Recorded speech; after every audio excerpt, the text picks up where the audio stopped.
Okay, so you sent in a ton of stuff about sales methodologies. Yeah, looks like a lot to cover. It is, but it's all really interesting. So what we want to do today is unpack all this and figure out, which method, or really even a combination of methods, would work best for someone listening, given their own situation. Right. So it's less about saying one is better and more about figuring out what might be the most effective based on your goals and all that. Exactly. And to start off, we've got this blog post that lays out, really a wide range of sales methodologies. And the first thing that jumps out from the material is this distinction they make between a sales methodology and a sales model. Yeah, that's important. Like a methodology, it's that high-level framework. It's the philosophy that guides your team, the sales team, in turning their goals into those steps. Right, the actions. The actions they need to take to close deals. And the sales model, that's where the rubber meets the road. Yeah. Right? That's your specific way of putting that methodology into action. Like, if you're amazing at qualifying leads or running really in-depth discovery calls, that's part of your model. And that's where it gets interesting, because you might see companies using the same methodology and killing it. Right, like the blog post specifically mentions the challenger sale. Yeah, but That's a classic example. needs to be tailored to your company's process. Right, because what works for one business might flop for another. Totally different context, Absolutely. So how about we dive into some of these methodologies? Sounds good. All right, let's start with a really well-known one, spin selling. Yes, the master of questions. Right, it's all about asking the right questions in a specific order. Situation, problem, implication, and need payoff. And it's based on a ton of research. Yeah, Neil Rackham apparently analyzed over 35,000 sales calls. Wow. And found that using this questioning strategy can boost your close rate by like 20%. That's huge. Yeah, and what's great about spin is how structured it is. You're not just throwing out questions randomly. It's about guiding the prospect's thought process. So first you've got your situation questions, just getting a lay of the land. Right, like what's your current process for X, or what tools are you using for Y? You're just getting a feel for their current setup. Exactly. Then you move to the problem questions, digging a little deeper. Uncovering those pain points. Exactly, things like, how long does it take to complete Z? Or are you running into budget problems with your current solution? So you're identifying the issues. Right, and then you get to the juicy part, implication questions. This is where it gets good. It's not just about acknowledging a problem, it's about making the prospect realize the impact. So instead of just saying, hey, you have this problem, you're saying, hey, this problem's costing you time, money, whatever. Yeah, like how much time are you losing each week because of this? Or how is this affecting your overall productivity? You really make them think about the consequences. And the research showed that the best salespeople ask 4 times as many implication questions. 4 times more than average. That's wild. They're not just pointing out the problem, they're making the prospect articulate the impact. Really driving it home. Right. And then finally, you have the need payoff questions. Guiding them to the solution. Subtly, though, Right. It's not a hard sell. It's more like, wouldn't it be great if you could reduce the time spent on X? Or how would our solution help you achieve your goals? You're basically leading them to connect the dots themselves. Exactly. It's about that aha moment. And it works really well in those complex sales where the prospect might not even see the whole picture of their problems. Or in remote selling, where asking good questions is everything. Makes sense. Now, the blog also mentions a pro tip Oh, yeah. using social selling, like doing some digging on LinkedIn. To personalize your spin questions? It's bringing a classic method into the digital age. Right on. All right, let's move on to N.E.A.T selling. So this one is all about qualification. Yeah, and it's presented as this more empathetic alternative to those older frameworks like BANT and N.E.A.T. Right. It's really about understanding the prospect's needs. So N for needs. But it goes deeper than just surface level stuff. Absolutely. It's about uncovering how your product will benefit them personally and within their organization. Making a real difference in their world. And then you have E for economic impact. Not just ROI, but really understanding the financial consequences. Of making a change versus sticking with the status quo. Right, making them see what it's costing them to stay put. Then there's A for access to authority. So are you talking directly to the decision maker? Not necessarily, but it's about knowing if your champion can get to them. Right, will they vouch for you? And finally, T for timeline. But it's not just any timeline. It's about understanding the consequences of missing a deadline. So if there's no real urgency, it's not a real deadline. Exactly. If there's no fire under them, it's probably not a priority. So N.E.A.T is about qualifying those leads who have a real need, a clear incentive to buy access to decision makers, and a sense of urgency, And the blog post suggests it's great for longer sales cycles and those big deals. where the upfront research pays off. Right, and there's this great pro tip about focusing on empathy. Really understanding the prospect's perspective, even in the qualification stage. Because at the end of the day, it's still about connecting with people. For sure. Now let's talk about conceptual selling. Interesting one. This one is about the idea that customers are buying the concept, not just the product. Right. They're buying the vision of the solution. And the blog stresses not starting with a product pitch. Yeah, you want to understand their perception of your product and how they see it fitting into their workflow. And it mentions 5 key question types: confirmation, new information, attitude, commitment, and basic issue. It's really about getting the prospect to articulate their needs and desires in their own words. And the sales process has 3 stages: giving information and getting commitment. It's very much about listening and building that understanding. Right. The goal isn't just to close the deal, but to build a long-term relationship. Makes sense, especially for B2B SaaS sales with their long decision cycles. Trust is key there. Definitely. And like Spin, they recommend targeted questions. Like, would using this new tool for X help your strategy? Or what's your usual timeline for implementing new solutions? Okay, now for something completely different. N.E.A.T selling. This is for those super busy prospects. Always on the go. The ones who are distracted and demanding. And often the ones with the big budgets. Exactly. And the acronym is great. Simple, I-N, valuable, align priorities. You've got to cut through the noise and make it super clear what you offer. So simple means no jargon. Straight to the point. I-Valuable is about showcasing that core value proposition immediately. What makes you stand out? Align is about connecting your pitch to their goals. Showing them how you fit into their world. And even using testimonials to prove it. Social proof is powerful. Priorities is all about focusing on the high potential prospects. The ones who are most likely to convert. Asking the right questions and using KPIs to understand their priorities. Now, the source material also mentions Jill Conrad's framework of the 3 decisions a prospect makes. Oh yeah, granting access, deciding to change, and allocating resources. It's a really clear way to understand the buyer's journey, And N.E.A.T selling is perfect for those quick interactions. where you have to make a big impact fast. Like speed dating for sales.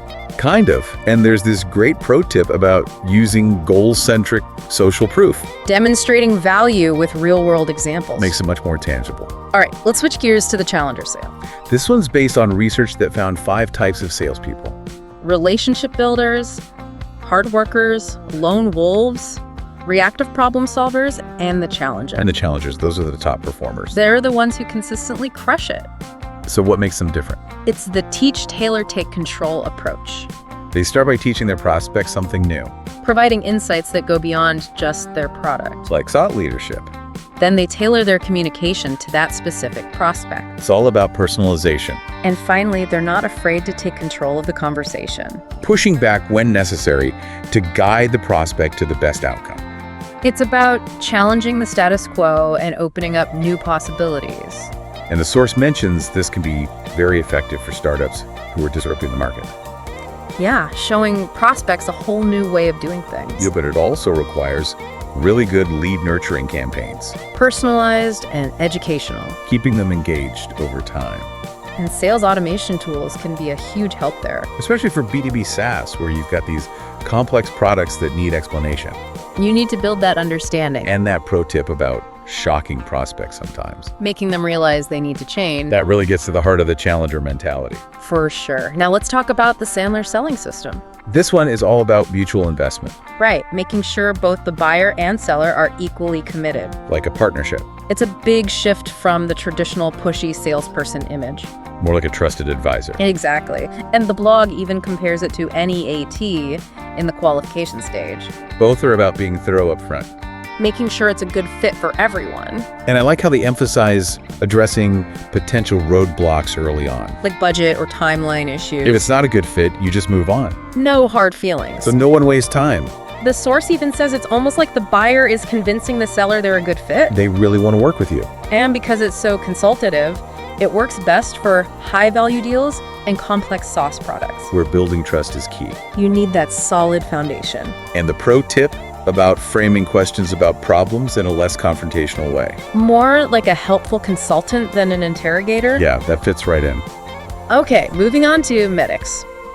This sounds intense. It's a very structured qualification process. Designed for complex sales. Enterprise-level stuff. Big deals. It stands for metrics, economic buyer decision criteria, decision process, identify, pain, and champion. Quite the acronym. It's basically a checklist to make sure you understand every aspect of the deal. So for each element, you've got specific questions you should be asking. Like for metrics, you want to quantify the economic impact of their current situation. Really put a number on it. And for economic buyer, you need to know who controls the budget. Who has the final say? It's about being systematic and thorough. And making informed decisions about which opportunities to pursue.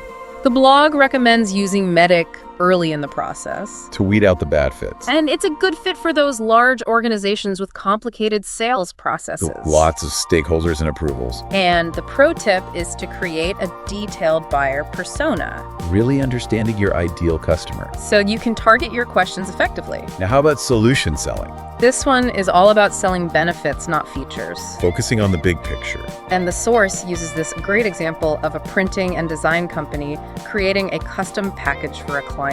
It's about tailoring your offering to meet their specific needs. Understanding their goals and then assembling the right combination of products and services. It acknowledges that buyers are more informed than ever. They've done their research. You need to meet them where they are. And position yourself as a problem solver. Not just a salesperson. The source says this is great for SaaS companies that can offer personalized solutions. Tailoring their products to specific needs.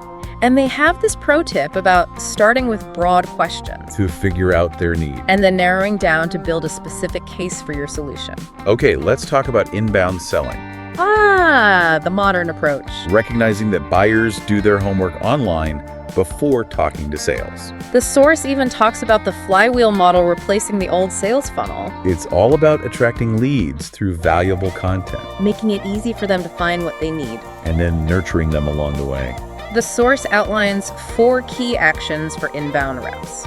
Identify, connect, explore, and advise. So you're identifying active buyers based on their online behavior. Right. Engaging with them through personalized outreach. And then diving deep into their challenges and goals. And finally, providing tailored advice and presentations. It's all about meeting the prospect where they are in their journey. Whether it's on your website, social media, or at events.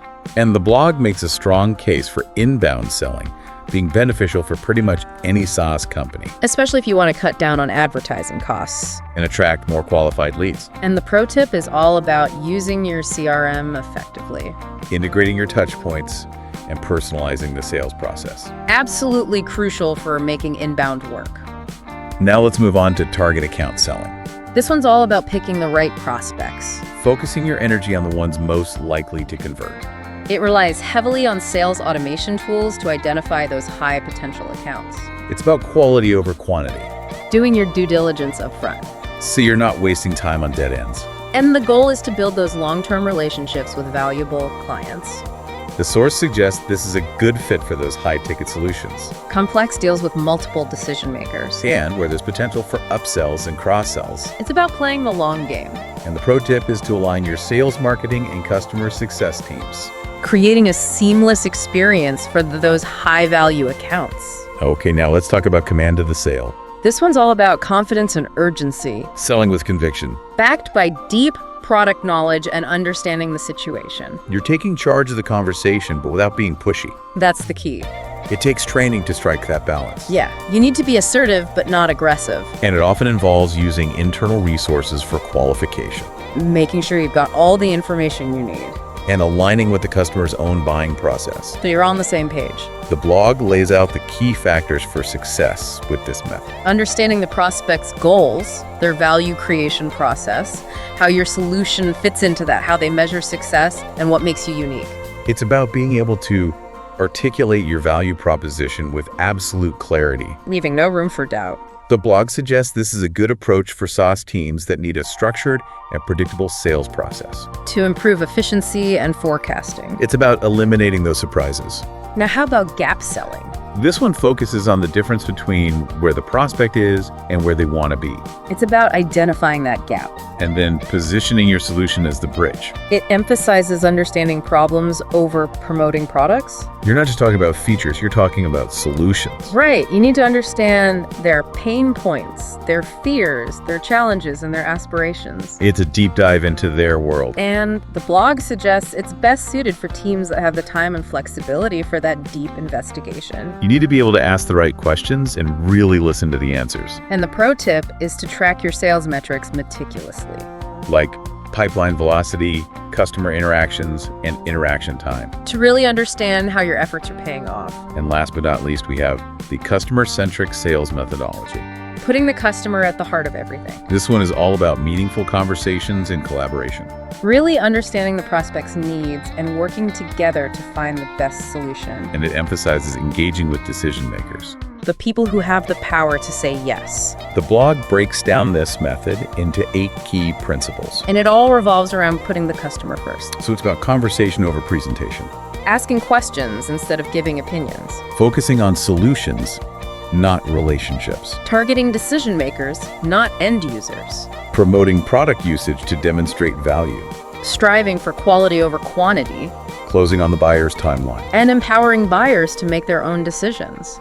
That's a really powerful way to think about sales. It's not about manipulation, it's about guidance. And the pro tip is to prioritize your prospects. So you can tailor your content and outreach accordingly. Now, the blog also includes some insights from HubSpot experts about implementing a new sales methodology, Oh yeah, Rachel Plummer talks about leadership needing to buy in really believing in the chosen approach, and communicating the benefits to the team and the customers. showing them how it'll make everyone's lives better. Even suggesting reverse role playing to build understanding. That's a great idea. David Torres talks about highlighting what will stay the same during the transition. Making it feel less disruptive. Framing the change as evolution, not revolution.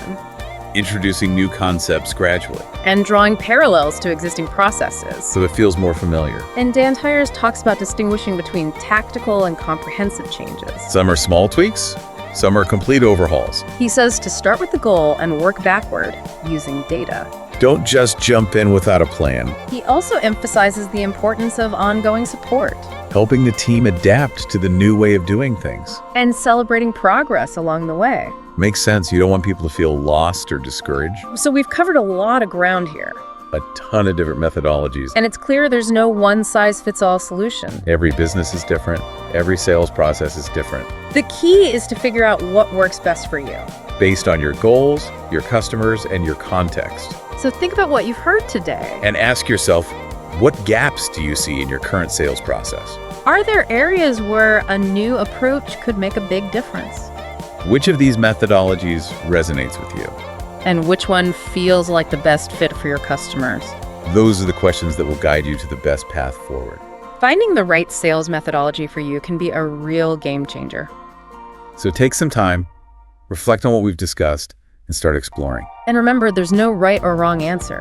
It's all about finding what works for you and your business. And who knows, maybe you'll even come up with your own unique hybrid approach. Now that would be interesting. It would. So until next time, keep diving deep. And happy selling. All right, we'll see you in the next deep dive. Sounds good.